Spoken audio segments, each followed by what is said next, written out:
Vamos ao debate do dia com Denise Campos de Toledo.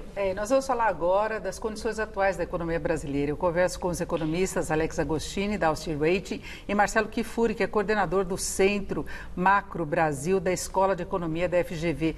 Vamos falar então sobre as condições da economia brasileira. Uma boa noite os dois. Boa noite, Denise. Boa noite.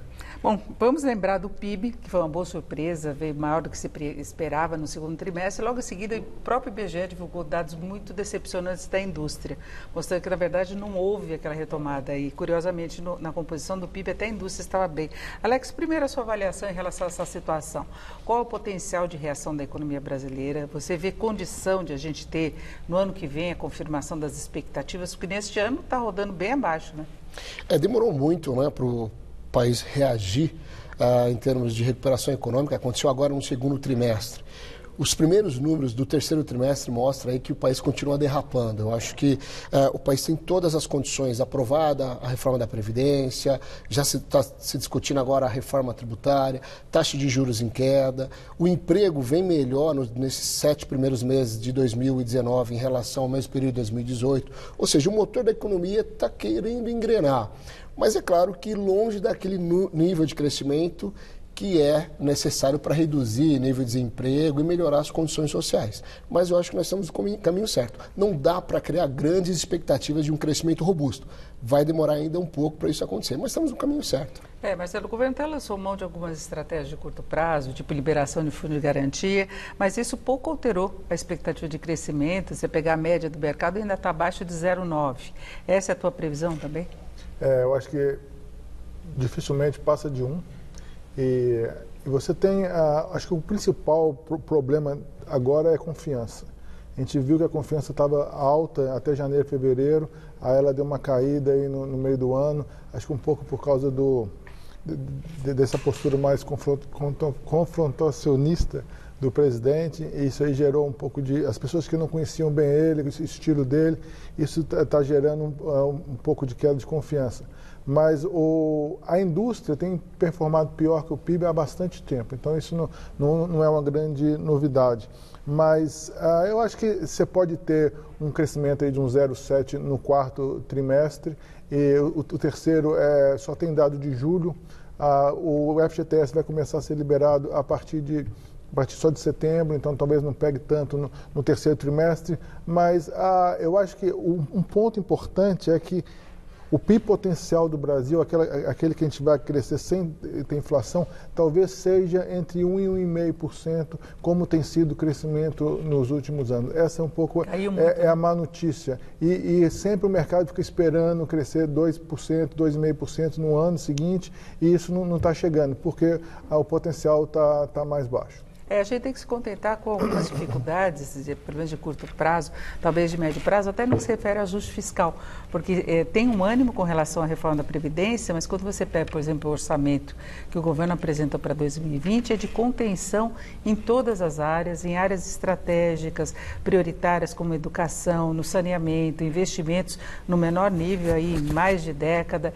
E é isso, né, Alex? Inclusive, em relação às contas públicas, essa semana aí, nos 2 últimos dias, tivemos até a polêmica quanto à possibilidade de mudança no teto dos gastos, e aí o presidente voltou atrás, mas foi colocada a questão. Mas foi mais uma das declarações infelizes do presidente, né? Eu acho que a economia do país está numa mão muito boa, o Paulo Guedes está bem encaminhado, tem uma equipe sensacional e ele corrige essas escapadas do presidente.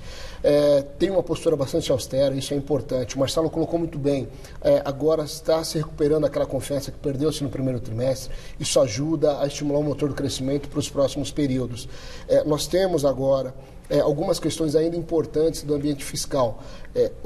Aprovar a reforma da Previdência não significa que todos os problemas foram sanados, né? O país ainda gasta e gasta mal na parte de custeio, precisa ter um ajuste bastante vigoroso. Estados e municípios ainda têm um problema muito grave com as suas previdências. Talvez agora essa ação onerosa com relação à Petrobras, que vai transferir dinheiro para o governo, isso pode ajudar e dar um fôlego para estados e municípios, que é onde as coisas acontecem de fato, né? Ou seja, concentra no governo federal e ele redistribui para estados e municípios. Fica meio difícil de fazer essa gestão. Paulo Guedes tem um objetivo muito claro e muito positivo, que é fazer um novo pacto federativo para tentar fazer com que estados e municípios consigam colocar em prática investimentos. Que nós só vamos conseguir crescer quando tiver um investimento de fato. Investimento na geração de emprego, mão de obra e melhorar a competitividade do país. Hoje o Brasil está nas últimas posições em termos de competitividade global, justamente porque ele tem um baixo nível de infraestrutura, custo de produção muito elevado, energia, enfim, então precisa melhorar.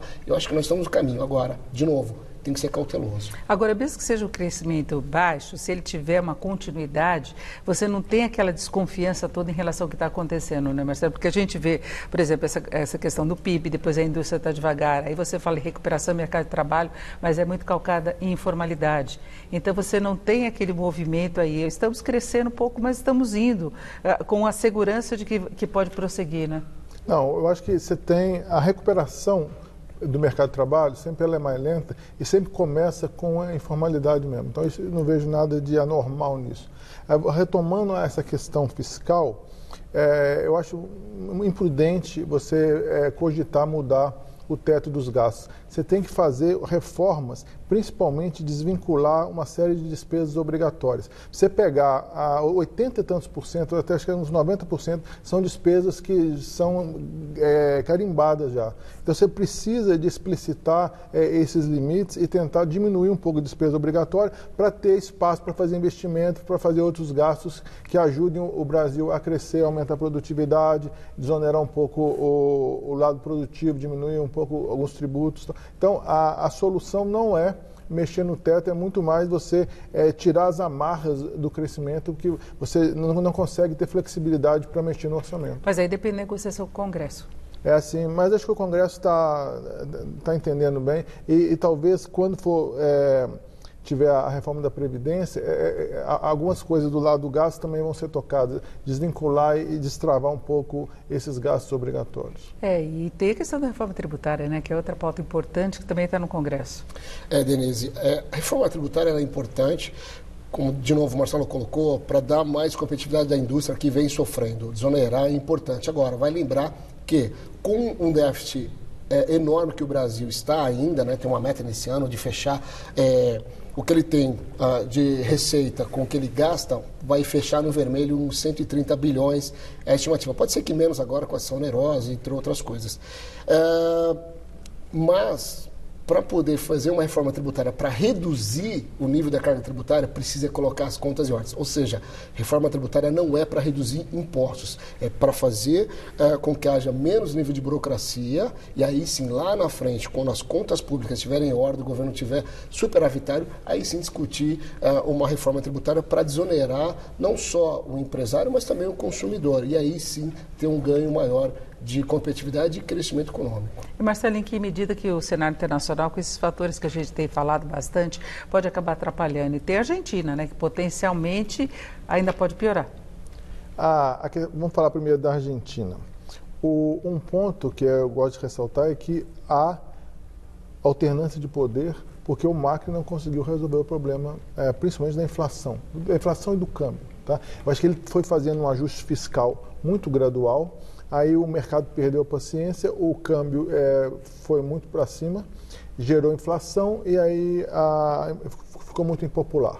Então, a gente não está numa situação tão grave como a Argentina, porque a gente já resolveu o problema da inflação e tem uma flexibilidade do lado do câmbio que não falta dólar aqui no Brasil.